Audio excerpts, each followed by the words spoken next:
இதுதான் ஆப்பிள் ஏர் ட்ராக். இது வந்து அநேகமாக எல்லாருக்கும் தெரிஞ்ச விஷயம்தான். இது வந்து பேட்டரி சேஞ்ச் பண்ண போகிறோம். இந்த பேட்டரி சேஞ்ச் பண்ணுறது அப்படின்றது தான் காட்ட போகிறோம். இது வந்து CR2032 தான் பேட்டரி மாடல் வந்து. இது நீங்கள் திறக்கும் போது ஓப்பன் பண்ணும்போது லொக்கை அமர்த்திக்கிட்டு டேர்ன் பண்ணிங்கன்னு சொன்னால் மூடி தரப்பட்டுரும். ஒரு சைடுக்கு திறம லொக்கை அமர்த்தி படித்து கொண்டு டேர்ன் பண்ணினா ஓகே. அதே மாதிரி பேட்டரியை சும்மா தட்டி விட்டிங்கன்னா பேட்டரி வந்துடும். எடுக்கும்போது பாருங்கள் ப்ளஸ் மைனஸை பாருங்கள் எப்படி இருக்குன்னு அதே மாதிரியே பேட்டரியாக திருப்பி போட்டுருங்க. இது சின்ன ஈஸியான வேலை பாருங்கள். நான் திருப்பியும் அதே மாதிரியே எடுத்த மாதிரியே பேட்டரியை வைக்கிறேன். இந்த பேட்டரியை அப்படியே வச்சுட்டு அமர்த்தி பிடிச்சிக்கன்னு சொன்னால் சவுண்ட் ஒரு வரும் உங்களுக்கு தெரிஞ்சிருக்கும். இதே மாதிரி மூடியும் அப்படி தான் அந்த மேல் கேப்பையும் வந்து வச்சுட்டு திருப்பி ரொட்டேட் பண்ணி விட்டிங்கன்னு சொன்னால் அது லொக் ஆகிடும். இது அநேகமாக வயசானவங்க யாராவது வீட்டில் இருந்தால் அவங்களுக்கு ஒரு சேஃப்டியான இது. வெளியில் இங்கே போகும்போது அவங்கள இங்கே ட்ராக் பண்ணலாம் அவங்களோட ஃபோனில் இருந்து.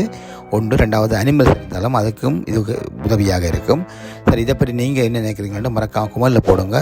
நன்றி, வணக்கம்.